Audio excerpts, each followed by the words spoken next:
Quiero esta mañana, fíjense que estamos llegando ya al final de esta serie, no hoy, nos quedará 2 domingos más para el cierre de esta serie de desenmascarando el mal que hay en mí. Yo pregunto, ¿cuántos lo han desenmascarado? Levanten la mano, honestamente. Alguno dice, bueno, pastor, como me dijo alguien por ahí, bueno, todavía no ha tocado uno de mis pecados. O sea, todavía no he llegado ahí, ¿verdad?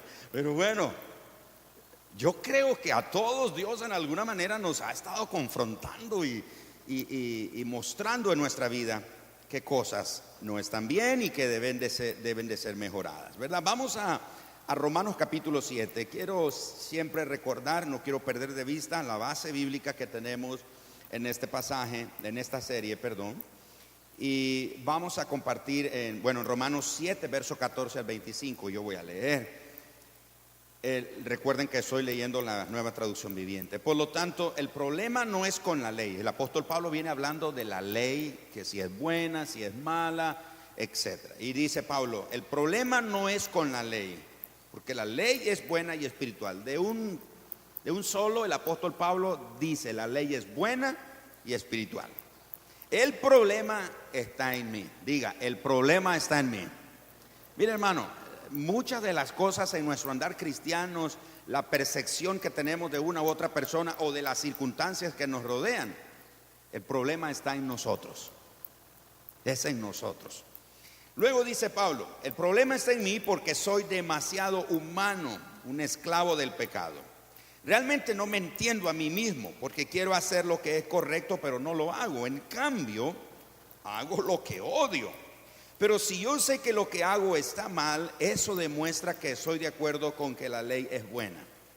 Entonces no soy yo el que hace lo que está mal, sino el pecado que vive en mí. Ahora, yo sé que en mí, es decir, en mi naturaleza pecaminosa, creo que la versión del 60 dice, en mis miembros, no existe nada bueno. Quiero hacer lo que es correcto, pero no puedo. ¿Cuántos se identifican con eso? Quiero hacer lo que es correcto, pero no puedo. Quiero hacer lo que es bueno, pero no lo hago. ¿Cuántos se identifican con eso también? Quiero hacer lo que es bueno, pero no lo hago. No quiero hacer lo que está mal, pero igual lo hago. ¿Cuántos se identifican con eso también? No quiero hacer lo que está mal, pero igual lo hago, dice Pablo. Luego dice, verso 20, ahora, si hago lo que no quiero hacer, realmente no soy yo el que hace lo que está mal, sino el pecado que vive en mí. He descubierto el siguiente principio de vida, que cuando quiero hacer lo que es correcto, no puedo evitar lo que está mal. Amo la ley de Dios con todo mi corazón, pero hay otro poder dentro de mí que está en guerra con mi mente. Ese poder me esclaviza al pecado que todavía está dentro de mí. Soy un pobre desgraciado. ¿Quién me libertará de esta vida dominada por el pecado y la muerte? La respuesta, gracias a Dios, la respuesta está en Jesucristo nuestro Señor. Así que ya ven, en mi mente de verdad quiero obedecer a la ley de Dios, pero a causa de mi naturaleza pecaminosa, soy esclavo del pecado. Hoy vamos a hablar sobre 2 pecados en el grupo F. Examinando los pecados tolerables en el grupo F, vamos a ver 2 pecados. El primero de ellos son los pecados de la lengua. Y dice, la lengua tiene pecado, pastor. Sí, tiene pecados. Entonces vamos a descubrir, a conocer los pecados de la lengua. Fíjense ustedes que el primer pecado de los creyentes que nos viene a la mente y con el que muchas veces batallamos muy frecuentemente es el pecado del chisme. Ahora, la razón de eso es porque lo seguimos tolerando. Aunque la práctica del chisme es muy común, no es el único pecado de la lengua. Están, por ejemplo, las mentiras, las calumnias, las críticas, aunque sean verdad, palabras ásperas, insultos, sarcasmo o ridiculizar a la persona. Ahora, toda forma de hablar que hiere a una persona o a la persona sea que hablemos de esa persona o con esa persona, es un pecado de la lengua. Lo voy a repetir. Toda forma de hablar que hiere a la persona, ya sea que hablemos de ella o con ella, con la persona ahí presente, es un pecado de la lengua.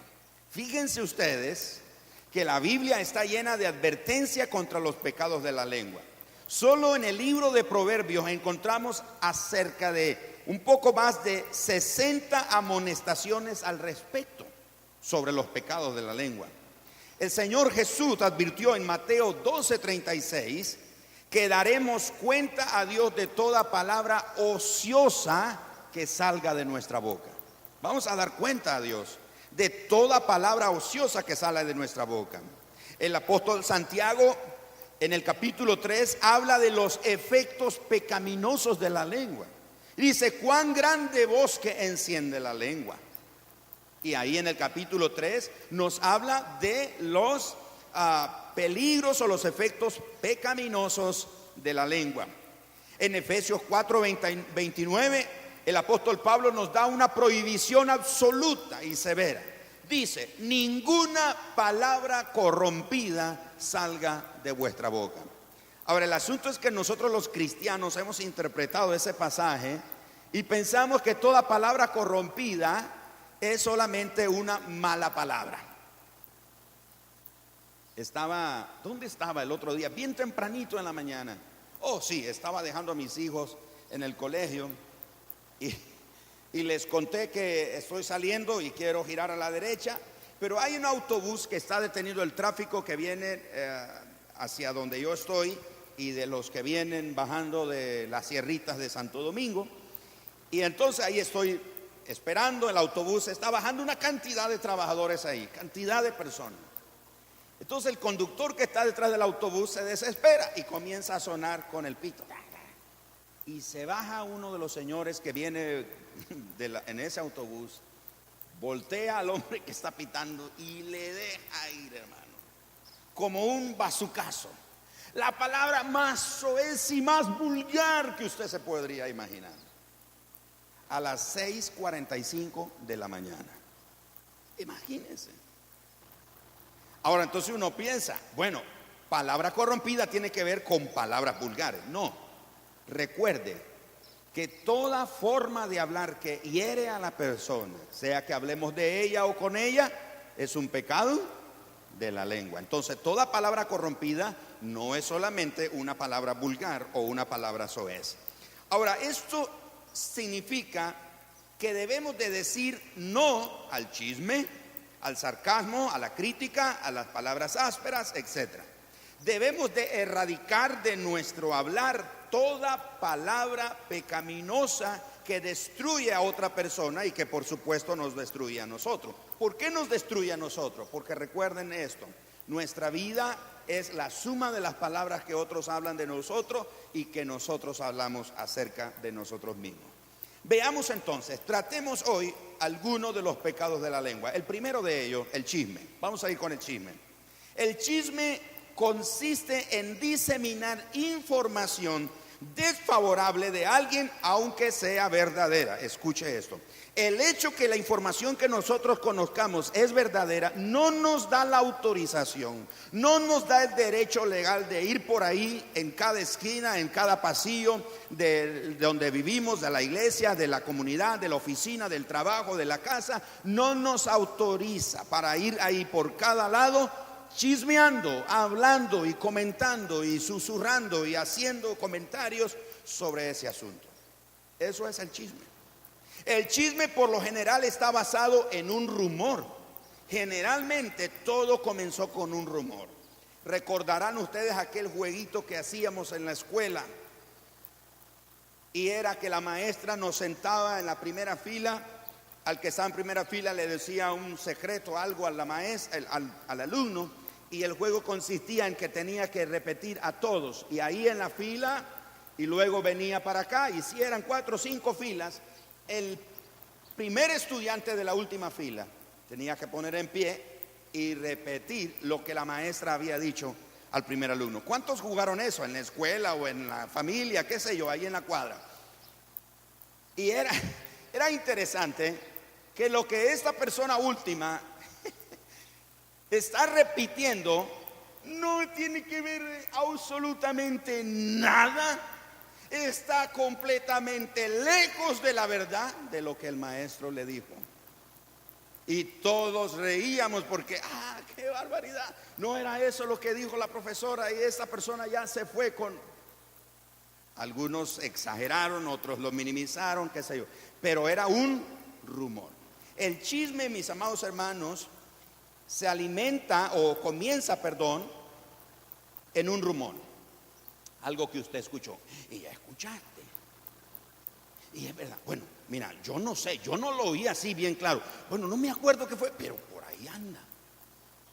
Y ahí lo llevamos y se lo contamos a otro y a otro y a otro. Y cuando vemos, nos hemos metido en la maraña del chisme. Ahora, practicar el chisme, ¿sabe qué hace? Alimenta nuestro ego pecaminoso. Alimenta nuestro ego pecaminoso, especialmente cuando la información que estamos compartiendo es negativa, porque nos hace sentir muy justos en comparación a la otra persona. Es decir, cuando estoy llevando un chisme con otra persona, está alimentando mi ego pecaminoso. ¿Por qué razón? Porque me hace lucir delante de la persona a quien yo estoy repitiendo o compartiendo el chisme, hace compartir que yo soy justo. Yo no haría eso. Yo no trataría a esa persona de esa manera. Si yo fuera el jefe, si yo fuera el líder, si yo fuera el pastor, si yo estuviera a cargo, yo no haría eso. Entonces la otra persona dice, verdad, y se va con el concepto, oye, ese hermano qué justo es, él no haría eso. Ahora dice, pastor, ¿no cree usted que tiene el auditorio equivocado hablándole de chisme? No, porque estos son pecados que nosotros los cristianos hemos tolerado. Recuerden cuál ha sido el principio de esta serie. Evitamos los pecados escandalosos.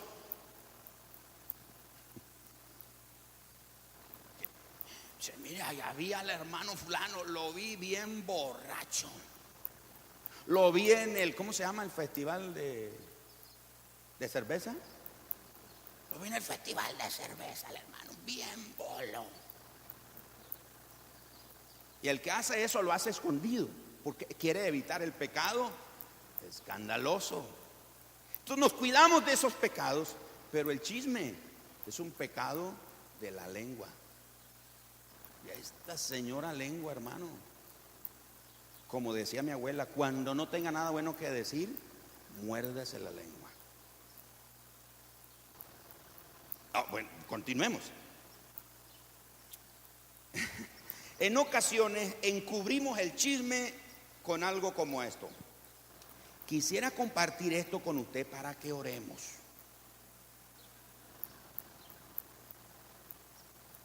Hermano, venga, por favor, le quiero. Pero mire, hermano, no me malinterprete. Es para que oremos.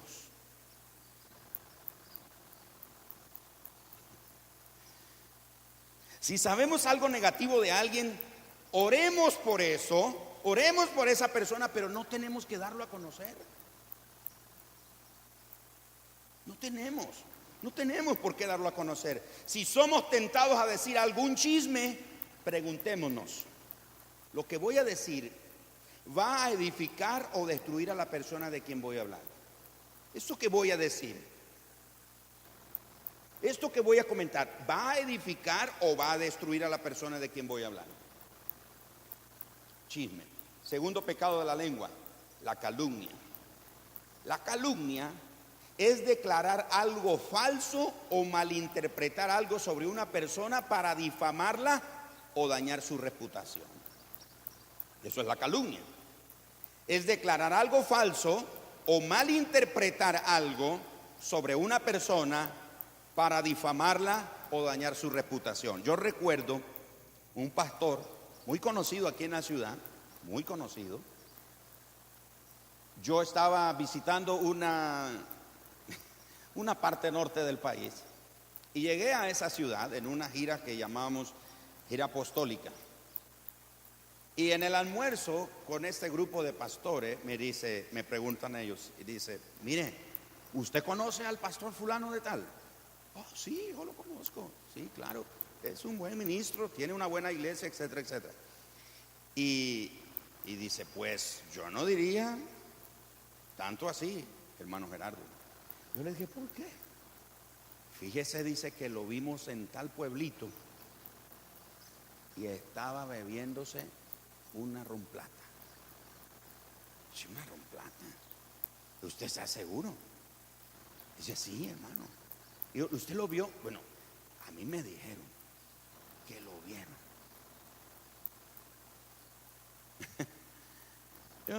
Yo dije, wow, si eso es verdad, qué tremendo. ¿Y él andaba solo? No, andaba con otras personas, otros líderes. Pues yo dije, pues, a menos que los líderes también.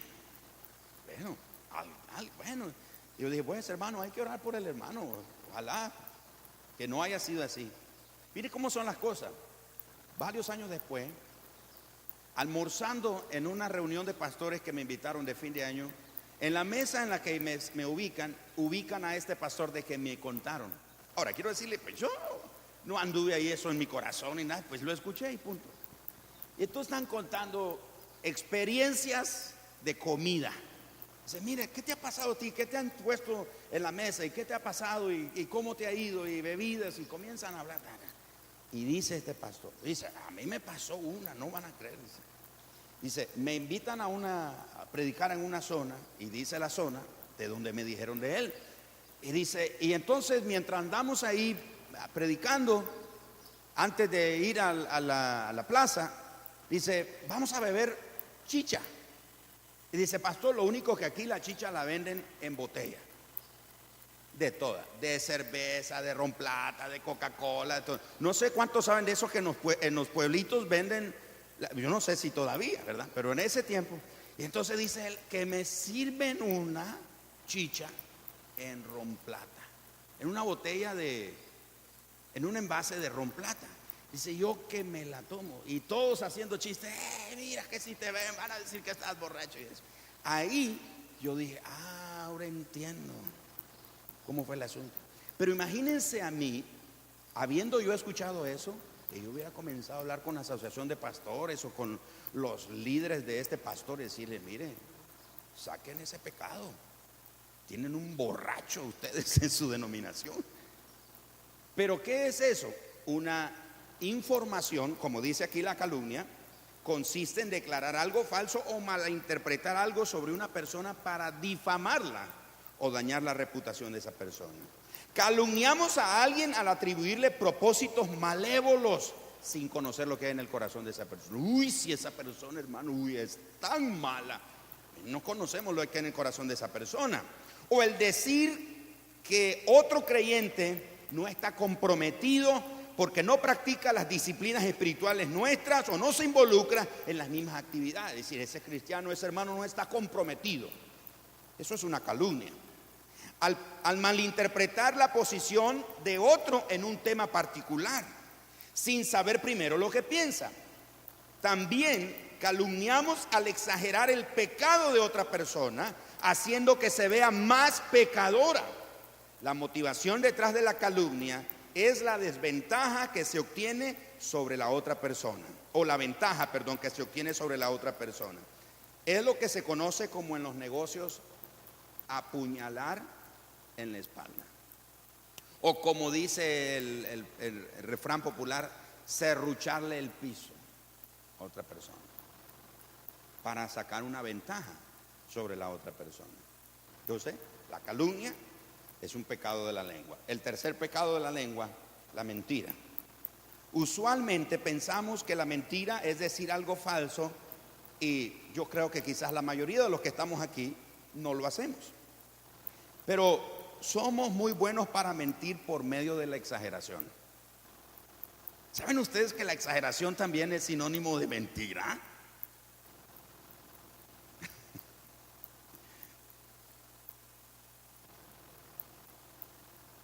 Somos muy buenos para mentir por medio de la exageración o diciendo verdades a media. Por ejemplo, Ay, hermano, es que no vine, no pude llegar al grupo, no pude ir a la reunión que me citó, porque usted viera, hermano.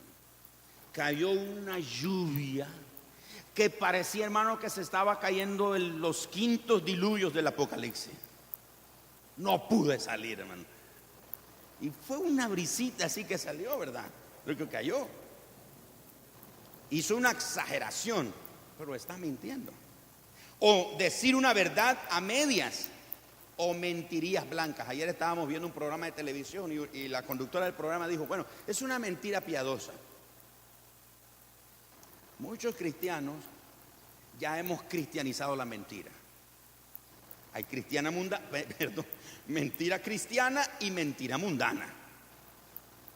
Imagínense, hermanos, dijo el pastor Albert Tate en su predicación, se introdujo con una ilustración. Dijo que la mentira y la verdad estaban en una piscina bañándose. Y entonces la mentira le dijo a la verdad, mira, te apuesto que no aguantas mucho tiempo la respiración bajo el agua. Y la verdad le creyó a la mentira. Entonces la verdad se introduce y está pensando que va a ganar. Y la mentira le quita la ropa a la verdad y se va. Y cuando la verdad sale del agua, no encuentra a la mentira ni su ropa. Entonces se va enojado y golpea la puerta de la mentira y le dice, mentira, ¿por qué me hiciste eso? Y la mentira dice, no sé de qué me estás hablando. Y él concluye. Y bueno, y comienza una discusión. Sí, tú me dijiste esto. Entonces una discusión entre la mentira y la verdad. Y se acumula la gente viendo el espectáculo, la discusión entre la mentira y la verdad. Y dice él, bueno, ¿qué hacemos? ¿Le creemos a la mentira vestida de verdad o a la verdad desnuda? Porque la verdad se quedó sin ropa, porque la mentira se estaba usando de ella. Con la mentira, hermanos, no hay mentiría blanca, mentiría roja, azul, ni cosa por el estilo, ni blanca, ni cristiana, ni piadosa. Mentira es mentira. Y es un pecado de la lengua. El cuarto pecado de la lengua que quiero ver es la crítica. La crítica es hacer comentarios negativos acerca de una persona y recuerde que quizás son ciertos los comentarios que va a hacer, pero la motivación es dañar a la persona. Pero, escuche, pero que no es necesario mencionar. Por ejemplo, él pasa mucho tiempo viendo la televisión. Ella no es muy buena estudiante. Las preguntas que debemos hacernos respecto a la crítica son, ¿es amable lo que voy a decir? ¿Es necesario que lo diga? ¿Realmente tengo que decir esto?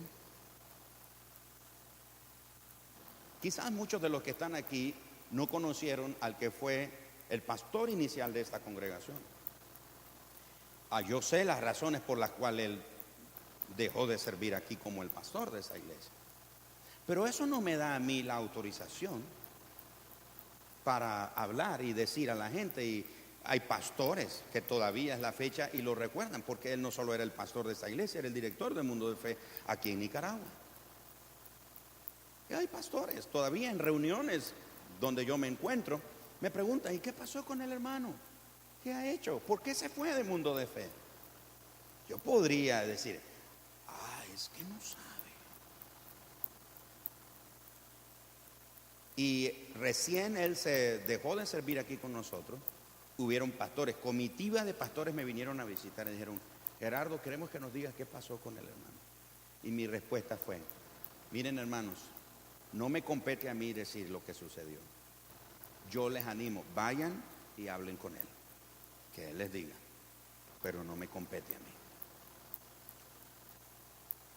Sucedieron cosas en las que desde mi punto de vista o el punto de vista de cualquier otra persona pudo haber dicho, no, mire hermano, usted tiene la razón para que se defiendan o se diga la verdad y esa. ¿Es necesario? ¿Voy a edificarlo? ¿En qué me va a ayudar a mí? No me compete a mí, no es necesario. Amén. No es necesario. Chisme, calumnia, mentira, crítica. Ahora, no solo pecamos por lo que decimos sobre alguien, sino por cómo nos hablamos entre nosotros. Fíjese bien, No solo pecamos o cometemos los pecados de la lengua que acabamos de mencionar, pero también por cómo nos hablamos unos a otros. El hablar pecaminoso incluye, repito, palabras ásperas, sarcasmo, insulto, ridiculizar. El común denominador de todas las formas negativas de hablar es que rebajan, humillan y hieren a la persona. Ahora, estas palabras vienen de una actitud impaciente o llena de impaciencia o de ira. Jesús lo dijo en Mateo 12:34, porque de la abundancia del corazón habla la boca. Eso significa que el verdadero problema radica en el corazón de nosotros. Detrás de todo chisme, detrás de toda calumnia, detrás de toda crítica, insulto o sarcasmo, hay un corazón lleno de pecado. La lengua solo es el instrumento que revela lo que hay en el corazón. Eso fue lo que quiso decir Jesús. El problema es que está en el corazón. Y la lengua es solamente el instrumento que revela lo que hay dentro de nuestro corazón. La lengua es ese instrumento.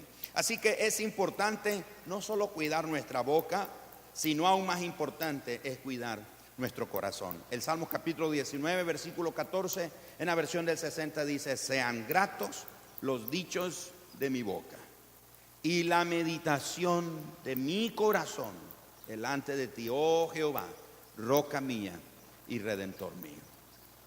Sean gratos los dichos de mi boca delante de ti. Vámonos al segundo. El segundo pecado que vamos a ver esta mañana, la mundanalidad. ¿Qué? Sí, la mundanalidad. La mundanalidad significa diferentes cosas para distintas personas. Por ejemplo, para los Amish. ¿Cuántos han oído hablar, leído o conocen algo de los Amish?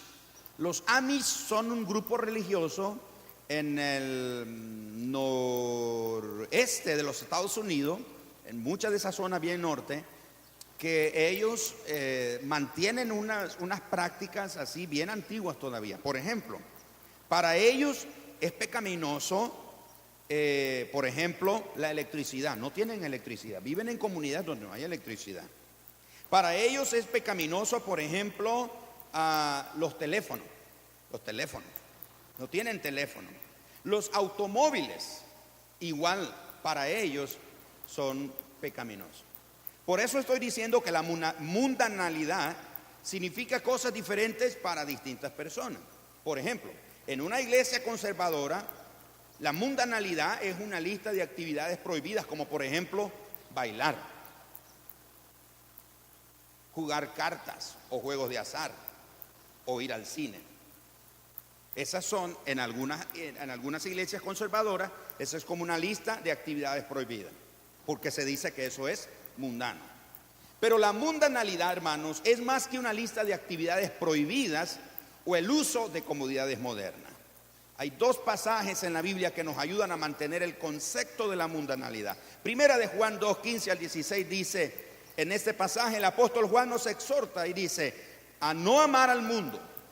Y luego describe que las cosas que son del mundo, los deseos pecaminosos de la carne y de los ojos,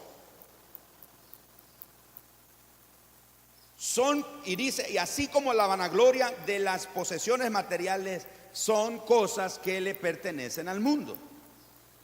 Note bien, no amen al mundo ni las cosas que hay en el mundo. Y describe los deseos pecaminosos de la carne, la vanagloria de la vida, los pecados de los ojos y las posesiones materiales.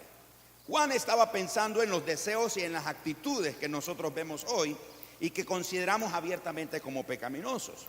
En Primera de Corintios capítulo 7, 31, en la Nueva Versión Internacional, este pasaje se traduce de la siguiente manera: los que disfrutan de las cosas de este mundo como si no disfrutaran de ellas, porque este mundo en su forma actual está por desaparecer. En otras palabras, no hay que amar, no hay que empecinarse y enraizarse en las cosas de este mundo, porque van a desaparecer. En otras versiones, la advertencia consiste en que podemos utilizar las cosas legítimas de este mundo, pero no darles mayor importancia o más importancia que las que deben de tener. Esa es la advertencia bíblica.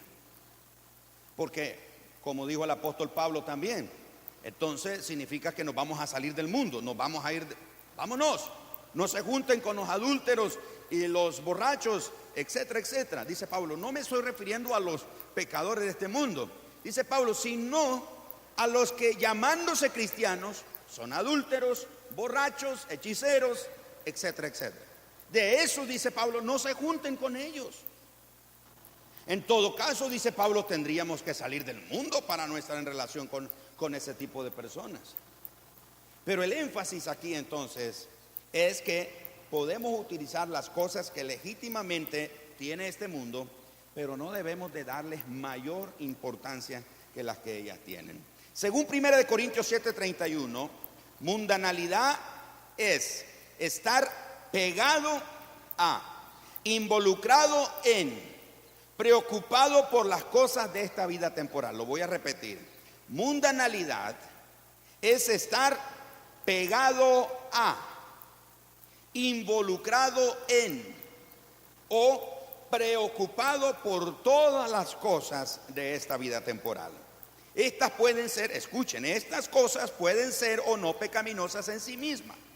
Es nuestra actitud hacia ellas lo que las hace mundanas, por decirlo, por el valor que nosotros le concedemos. Las cosas que más valoramos deben de ser las cosas de arriba, es decir, las cosas espirituales. En Colosenses capítulo 3, verso 1, el apóstol Pablo dice, poned la mira en las cosas de arriba. Y fíjense qué interesante, que en Efesios capítulo 1, el apóstol Pablo dice que nosotros estamos sentados, ¿dónde? En lugares celestiales con Cristo Jesús, es decir, estamos posicionalmente, estamos en el mismo piso. Ahora aquí en Colosenses 3:1 dice, pongan la mirada en las cosas de arriba. ¿Es que será que hay algo más arriba de donde nosotros estamos? No, la idea es que vean en esa dimensión donde el Señor los ha ubicado en Cristo, en esa dimensión de las cosas de arriba, pongan su mirada en eso que está ahí frente a ustedes, en las cosas de arriba, es decir, en las cosas espirituales, no en las cosas de este mundo, dice Colosenses 3:1. De manera que estas cosas espirituales o las cosas de arriba, como la oración, el evangelio, la obediencia a Dios, el cumplimiento de la gran comisión y sobre todas las cosas, Dios mismo. Ahí es donde tenemos que poner nuestras prioridades, no en las cosas de esta vida, por legítimas que sean. Los no creyentes no se enfocan en las cosas de Dios, y escuche, aunque ellos sean amables y decentes, se enfocan solo en las cosas de este mundo. No pueden centrarse en las cosas de arriba, aunque su estilo de vida no difiere mucho del nuestro. Son respetuosos, son filantrópicos, evitan los pecados escandalosos igual que nosotros, viven entre ellos, o vivir entre ellos, es la razón de que la mundanalidad sea tan aceptada para nosotros. Recuerdo la historia de un hombre que fue a un restaurante a cenar y cuando pagó la cuenta le dieron vueltos de más. Cuando llegó al hotel con la mujer con que él andaba, se dio cuenta y él dijo, ay, me dieron más de vuelto. Entonces él decidió regresar al restaurante para devolver el dinero extra que le dieron. Habla con el gerente y le dice al gerente, mire, yo pagué con tanto y me dieron más vuelto. Entonces aquí vengo a traerlo. Y el gerente dice, ay, qué hombre más honesto. Dice, señor, por favor, déjeme entrevistarlo. Ahora mismo hay un canal de televisión aquí en el restaurante haciendo entrevistas de cosas importantes. Y lo que usted acaba de hacer, esto es tan sobresaliente que ya no se ve gente honesta como usted. Por favor, que lo entrevisten. Y este hombre dice, no, por favor. No, yo no quiero que me entrevisten. ¿Pero por qué, señor? Yo lo vi que usted andaba con su esposa. Por favor, venga con su esposa y denos esta entrevista. Y el hombre le dice, es que ella no es mi esposa. Era honesto, pero no íntegro. Es la diferencia. Podemos ser honestos como el resto de las personas del mundo, pero imitar los mismos pecados que ellos cometen. Y la mundanalidad es una de ellas. Debemos nosotros de cuidar. Hay tres áreas donde hemos aceptado la mundanalidad. La primera de ellas, el dinero. En el dinero. Ahora, el problema no es el dinero. El apóstol Pablo lo dice de esta manera, que la raíz de todos los males, ¿cuál es? No los escucho, ¿cuál es?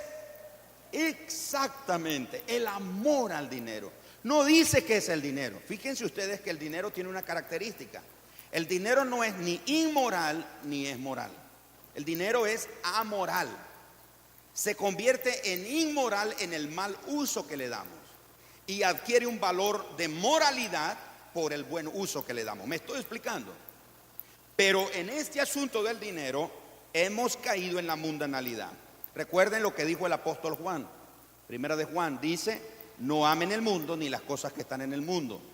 La vanagloria de la vida, los deseos de los ojos, los deseos de la carne, los bienes materiales, porque esto se va a acabar. Quiero compartir con ustedes un dato estadístico, especialmente de las iglesias de Estados Unidos, porque en este informe estadístico que encontré, están reflejadas las iglesias del mundo también, y eso nos incluye a nosotros. En los Estados Unidos se dice que es la nación más rica del mundo, tanto que la clase media ha prosperado como nunca antes en la historia. Pero cómo se maneja el dinero es un escándalo. Según esta estadística, en el 2004, el ingreso promedio, o sea, hace un par de años atrás, el ingreso promedio de un hogar, después de deducir los impuestos, fue de $52,287. El ingreso promedio después de deducir impuestos. Sin embargo, el hogar promedio tiene una deuda de $7,000. Una deuda de $7,000.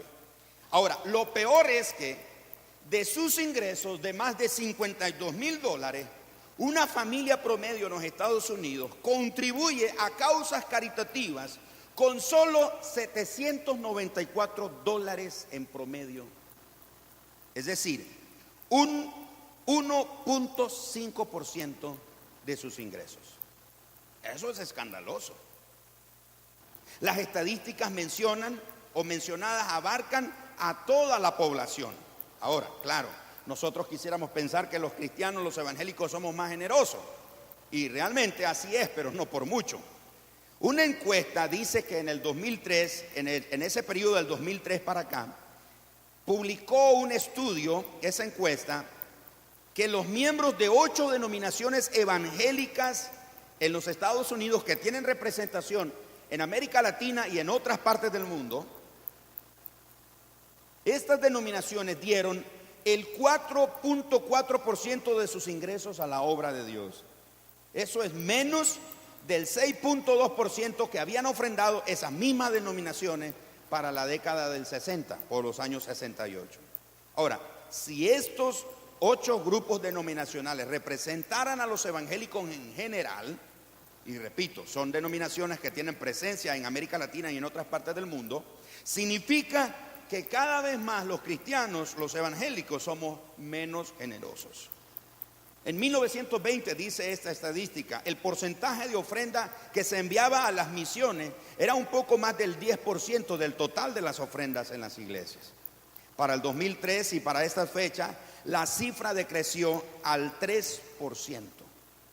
Significa que las iglesias gastan 97 centavos de cada dólar en sus programas y ministerios locales para sí mismos y solamente envían el equivalente a 3 centavos a las misiones alrededor del mundo. Así que se ve que los evangélicos guardan más de sus ingresos para sí mismos y dan menos a sus iglesias. Y las iglesias locales guardan más para sus proyectos de ministerios locales y programas que enviando al campo misionero. Ahora, si están dando menos y la deuda crediticia es incrementada, entonces, ¿qué hacen con el dinero? Se dice que no lo ahorran, porque el porcentaje de ahorro también es demasiado bajo, es apenas del 2%. Gastan el dinero en las cosas de esta vida como casas, autos, ropa, vacaciones, aparatos electrónicos, etcétera, etcétera, etcétera. Fíjense ustedes que nos hemos vuelto mundanos en el uso del dinero. Existe el principio de ofrendar proporcionalmente, según Dios nos ha prosperado. 1 Corintios capítulo 16, verso 12. 2 Corintios 8, 12. ¿Y qué del diezmo? Bueno, el concepto del diezmo no es tan aceptado en nuestros tiempos, no porque se considere que sea antibíblico, sino porque nos hemos vuelto mundanos en nuestra actitud hacia el dinero y en consecuencia más ávaros hacia Dios. No queremos ser acusados de ávaros, queremos ser reconocidos como generosos, pero ¿no estamos siendo tacaños? ¿Se complace Dios al darle menos de la mitad de lo que daban los judíos en el Antiguo Testamento? Sobre todo cuando Él describe que faltar en los diezmos equivale a robarle a Él. Fíjense ustedes, en ese punto nos hemos vuelto mundanos en cuanto al dinero. Recuerden que mundanalidad es estar apegado a, involucrado en o preocupado más por las cosas temporales. Otra área en la que hemos sido mundanos o estamos cayendo en la mundanalidad es la inmoralidad. La inmoralidad. Ahora, no nos referimos a actos inmorales como adulterio, pornografía y cosas por el estilo. Porque al final esos pecados son inaceptables. Claro que sí. Sino que los toleramos. A los pecados a los que me refiero es a los que sí toleramos. Ahora, ¿qué toleramos de la inmoralidad? Por ejemplo, seguimos una inmoralidad vicaria. Fíjense ustedes, una inmoralidad vicaria. ¿Qué es una inmoralidad vicaria? La voy a explicar en 4 puntos. Primero, disfrutamos leyendo en secreto acerca de la inmoralidad de otras personas cuya conducta sexual se pone en periódicos y revistas semanales. Eso es una inmoralidad vicaria.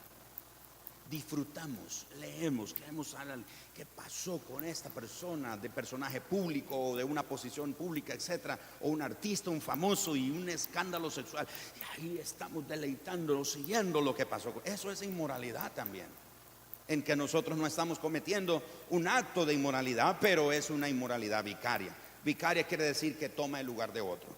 Número 2, vemos las portadas de revistas que se venden en los supermercados y que de manera secreta deseamos tomar una y leer el escándalo sexual de un famoso, pero que abiertamente es inmoral. ¿Ha visto usted en los supermercados, en las tiendas, está pagando y ahí está un stand de revistas? Y ahí están las telenovelas y los famosos y mujeres en bikinis y hombres musculosos ahí y yo no sé. Y ahí mientras está haciendo fila solo está hojeando la revista. No la va a comprar porque es cristiano. No va a llegar a casa con ese reporte. Pero la hojeó. En el aeropuerto. Estaba yo hace varios años en el aeropuerto de Houston. Y estaba ahí en el aeropuerto buscando ¿qué buscaba? Un libro. Sí, porque estaba en el área de libros, en una tienda de libros. Estaba buscando un libro cuando, ¿qué es mi sorpresa? Que siento en mi espalda la mano de alguien en mi hombro y una voz que me dice: cuidado con lo que ve. Porque sí, ahí están las revistas y todos. Era un pastor colombiano que había estado conmigo en Dimensiones, que veníamos en vuelos diferentes de Dallas a Houston y nos encontramos ahí. Yo no sabía que él estaba ahí, pero él me tomó la mano, puso su mano en mi espalda y dijo: cuidado con lo que ve. El pastor Sergio Scataglini dice que uno de los lugares más propensos para pecar son los aeropuertos y los hoteles. Así que, hombre, en la medida de lo posible, si usted está viajando, procure ir con su esposa, a menos que sea un asunto de trabajo, es imposible. Pero lo mejor es que usted ande siempre acompañado con su esposa. No ande solo. El pastor Sergio nos compartió el otro día, y lo narra en uno de sus libros, de un amigo pastor de él, un hombre muy conocido, menciona él, en el mundo. Estaba en París, en un hotel, solo, y entró en una sala de chat. Vio que en la internet hay una sala de chat y comenzó a chatear ahí. Y mire cómo son las cosas. Alguien diría, qué coincidencia. ¿Cómo son las cosas? ¿Cómo es el pecado? Que se encuentra en la sala de chat a la que fue su novia, su primera novia. Él es casado, es un gran evangelista, es casado con una mujer que también es una gran evangelista. Pero él, antes de ser un cristiano, él vivió una vida lasciva, es decir, promiscua, de pecado. Le dio rienda suelta a los pecados sexuales con esa su primer novia. Y la primer novia que se encuentra en la sala de chat le comienza a recordar. ¿Te acuerdas lo que hacíamos? ¿Te acuerdas que fuimos ahí? Comienza, hermano, y esa bestia que llevamos adentro comenzó a despertar en él. Dice que este pastor lo llamó desde París al pastor Sergio y le dijo: Sergio, necesito oración. Y le cuenta, le confiesa su pecado. No he caído en adulterio, no he tenido una relación sexual con ella, pero yo sé que le he faltado a mi esposa por estar en el internet con una mujer que no es mi esposa, chateando y recordando pecados del pasado.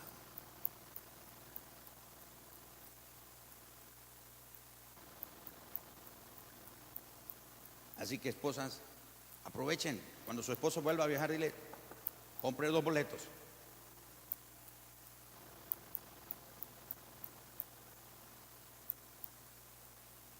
No es bueno. La Biblia dice: no es bueno que el hombre esté. No. Hay que cuidarse. Ahora, las mujeres no son exentas tampoco. Mujeres, ustedes no son inmaculadas. También ustedes. En ustedes también la misma bestia que actúa en nosotros, actúa en ustedes. Ahí en el internet encuentra a su enamorado, su novio, su amigo, y sí, mira, qué bonita le quedó esa blusa. Mire, algún hermano aquí en la iglesia, si un hombre aquí en la iglesia, un hombre aquí en esta iglesia, a cualquier mujer, dice: ay, hermana, qué bonita le queda esa falda, inmediatamente grite: ¡lobo! Y le vamos a caer.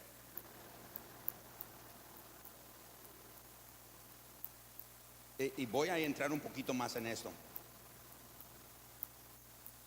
Por ejemplo, otra forma de inmoralidad vicaria: ir al cine o ver la televisión sabiendo que habrá escenas explícitas de sexo, o leer novelas sabiendo que contienen narraciones sexuales. Eso es inmoralidad vicaria también. No estamos cometiendo el acto de inmoralidad, pero estamos haciendo inmoralidad, ¿cómo? Vicaria. Voy a ir al cine. No, mira, yo no te recomiendo esa película. El pastor, ¿cómo se llama? Craig Groeschel, creo que lo menciona, si no me equivoco. Él recomienda, y uno de estos días, espero que me acuerdo, a ver si mi esposa me ayuda a recordar.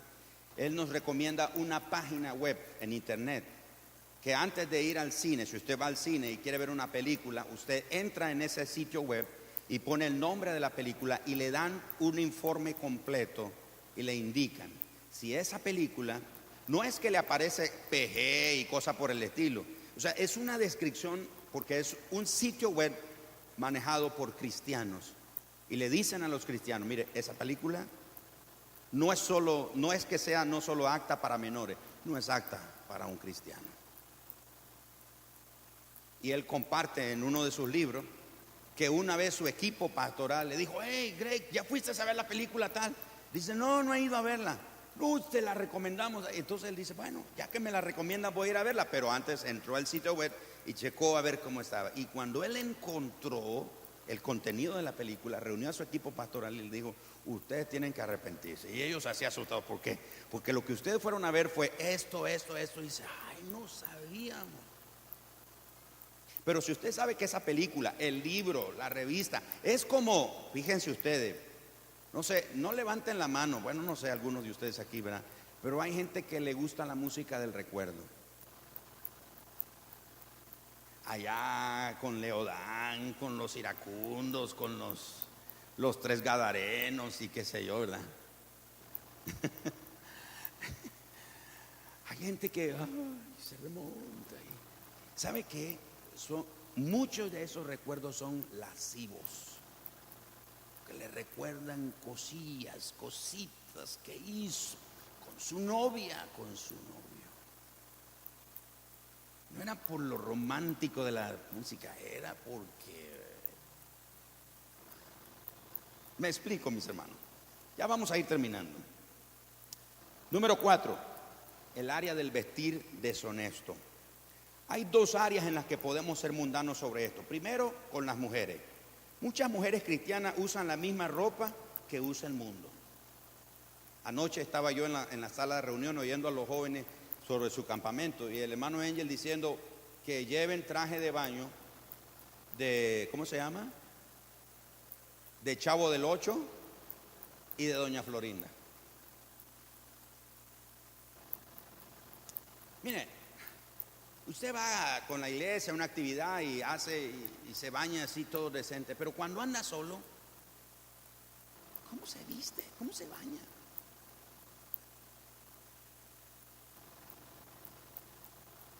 Muchas mujeres cristianas usan la misma ropa que usa el mundo. Ahora, mujeres, si usan la misma moda o usan la moda del mundo sin modestia, son mundanas en esa área, mujeres cristianas.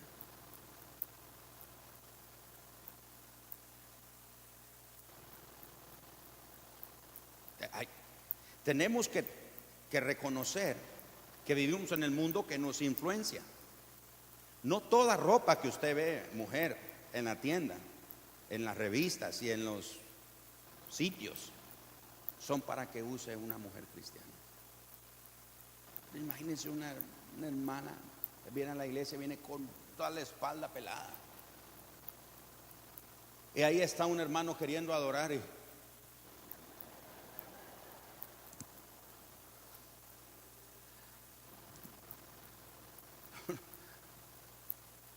lo está haciendo pecar.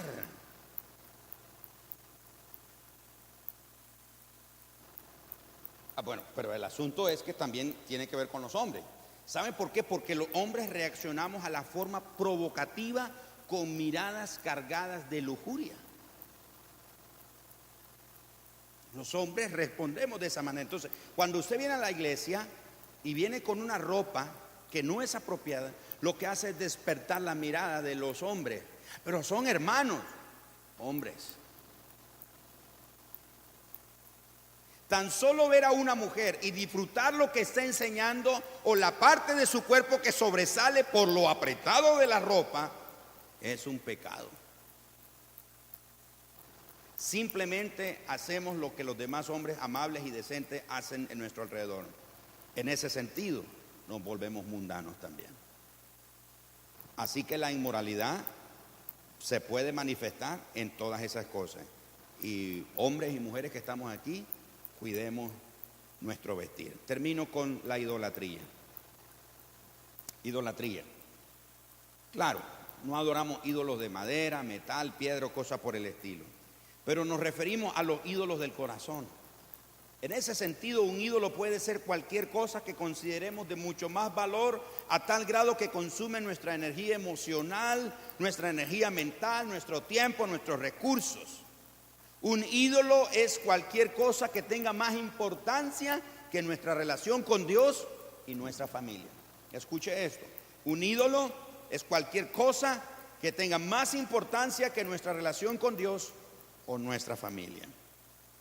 Hay tres áreas en las que se puede ver esta idolatría. La carrera o la vocación de una persona puede llegar a ser su ídolo. La gente se obsesiona tanto por progresar y llegar a la cima que dejan a Dios y a la familia en un segundo plano. El apóstol Pablo dice en 2 Corintios 5:9 que el anhelo de él era hacerle agradable a los hermanos, especialmente a Dios. Si su meta es agradar a Dios en vez de escalar en su trabajo o ser el mejor profesional de su área, entonces podrá evitar caer en la tentación de hacer de su trabajo un ídolo. Y leí la historia de un hombre que era vendedor de automóviles.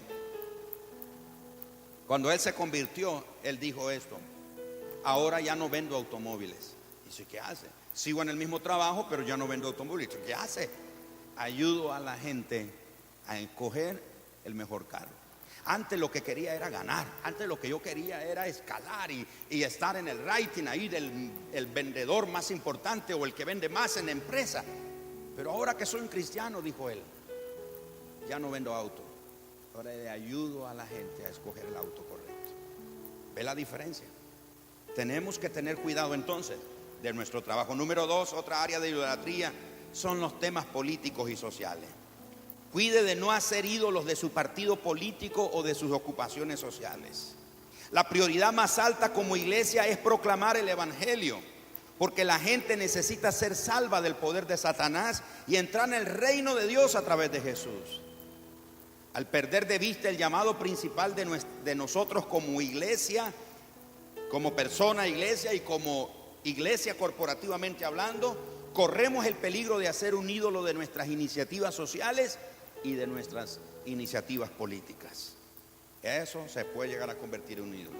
Y finalmente, una tercera área de idolatría moderna es la pasión desbordada por los deportes del Barça y del Real Madrid. Una pasión desbordada. Hay gente que hasta le va a dar, ¿cómo se llama eso que da en el estómago?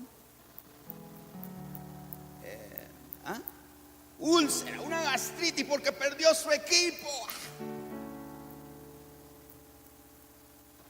Mire, usted puede seguir el desempeño de su equipo favorito, no hay pecado en eso, pero no se deje enredar por los triunfos y las pérdidas. En otras palabras, que si su equipo gana o pierde, que no influya en su ánimo, que no influya en su ánimo, porque si te afecta que ganó o perdió, eso es tu ídolo y eso es mundanalidad. Al final solo se trata de un juego. Repasemos la definición de doble mundanalidad. En primer lugar, consiste en toda preocupación por las cosas de esta vida temporal, y en segundo lugar es aceptar o involucrarnos en los valores y prácticas de la sociedad que nos rodea, sin discernir si son bíblicos o no. ¿Cómo podemos enfrentar nuestra tendencia a la mundanalidad? No es decidiendo que ya no seremos mundanos, sino comprometiéndonos a ser más piadosos. Crecer en nuestra relación con Dios y percibir los aspectos de la vida a través del lente o de los anteojos de la gloria de Dios. Y finalmente, sentir el tal amor por Dios que no haya lugar en nuestro corazón para las cosas de este mundo. En eso, muchos cristianos hemos pecado. Hemos caído en los pecados de la lengua y hemos caído en la mundanalidad. Hoy es un buen momento para pedirle al Espíritu Santo que nos ayude para trabajar esas áreas en nuestra vida y de veras ser personas que reflejemos la gloria del Señor. ¿Me acompaña orando? Padre, esta mañana queremos darte gracias. Tu palabra nos confronta, tu palabra nos enseña. El apóstol Pablo dice que encuentro en mis miembros que hay este pecado, otro poder que actúa, que se revela contra la naturaleza y el carácter de Dios. Señor, nosotros no estamos exentos de eso, porque esa misma naturaleza que actuaba en Pablo actúa en nosotros. Y decimos amén a lo que dice Pablo, que lo que no queremos hacer, eso hacemos, y lo que debíamos de hacer es lo que no hacemos. Y descubrimos que es que hay un pecado en nosotros, hay una verdad en nosotros, un principio en nosotros. Es que hay una naturaleza que se inclina, que se revela, que se opone a tu carácter. Por eso esta mañana, Señor, pedimos, todos los que estamos aquí, Señor, ayúdanos. Queremos arrepentirnos de los pecados de la lengua, Señor. Hemos sido propensos al chisme, hemos chismeado, hemos promovido un rumor, hemos caído en la calumnia, hemos caído en la mentira. Señor, hemos practicado cada uno de esos pecados y hemos tratado de sacar ventaja en eso, Señor. A veces hemos dicho cosas que, aunque son verdad, no es necesario. Que aunque es verdad lo que nosotros podemos decir, no va a edificar. Ni no va a edificar a la persona de quien hablamos, ni tampoco nos va a edificar a nosotros. Porque Jesús lo dijo, que de toda palabra ociosa daremos cuenta en aquel día. Señor, esto es algo que nos afecta en la vida de congregación, en nuestra vida en la familia, en nuestra vida en el trabajo, en nuestra vida en la familia, en el vecindario, en la escuela, en el colegio, en la universidad, con mis trabajadores o nuestros trabajadores, con las personas con quien nos relacionamos día a día. Eso es algo, Señor. Ayúdanos, como dijo el salmista, a ponerle un guarda a nuestra boca, Señor, y que salga de nuestra boca solo toda palabra sazonada con gracia, que bendiga y edifique la vida de la persona de quien hablo o de quien me estoy refiriendo. Padre, te pedimos perdón esta mañana y no queremos justificar la mentira, la calumnia, la crítica, el chisme, la calumnia. No queremos justificarlo. Queremos admitir y reconocer que hemos fallado en eso, Señor. Pero también queremos reconocer que hemos fallado en la mundanalidad, Señor. Señor, hemos evitado pecados escandalosos, pero hemos imitado una inmoralidad vicaria, Señor. Nos gusta estar pendiente de la vida sexual y de las aventuras del resto de personas famosos, y ahí estamos pendientes en redes sociales y revistas, internet, periódicos, etcétera, y estamos así, Señor, como queriendo saber, porque nos encanta, nos gusta eso, Señor, y ese es un pecado que contamina nuestra vida. Padre, por eso, ¿cómo podemos controlar esos pecados? La mundanalidad, los pecados de la lengua, es no decidir no ser mundano y no cometer pecados de lengua, sino ser más piadoso. Esa es una verdad que nos puede ayudar. Y la otra, Señor, es que nosotros decidamos intencional y firmemente, Señor, crecer en nuestra relación contigo. Que nuestra relación personal contigo crezca para conocer tu voluntad, tu carácter, y ver las cosas desde tu perspectiva y no desde nuestra perspectiva. Y, Señor, sentir un amor tan grande por ti que no haya espacio para amar las cosas del mundo, como el dinero, como la promoción, la carrera, lo intelectual o cosas por el estilo, o los deportes o cualquier otra actividad, Señor. Que no haya lugar más que para ti, Señor, porque solo tú llenas nuestra vida. Solo contigo somos realizados, solo contigo nos sentimos plenos y satisfechos. Solamente contigo, Señor. Pedimos, ayúdanos, Espíritu Santo, ayúdanos. Ayúdanos, Espíritu Santo. Reconocemos que te necesitamos. Te necesitamos. Hacía algún tiempo cantábamos una canción que decía: Espíritu Santo, te necesito. Espíritu Santo, te necesito. Y no sé si usted sabe esa canción, pero yo quiero invitarle esta mañana: dile al Señor, dile al Espíritu Santo: Espíritu Santo, te necesito. Levante su mano derecha y ahí dile: Señor, querido Espíritu Santo, yo te necesito. Te necesito. Necesito de ti, Señor. Te necesito. Te necesito, Señor. Muchas gracias, Señor. Muchas gracias.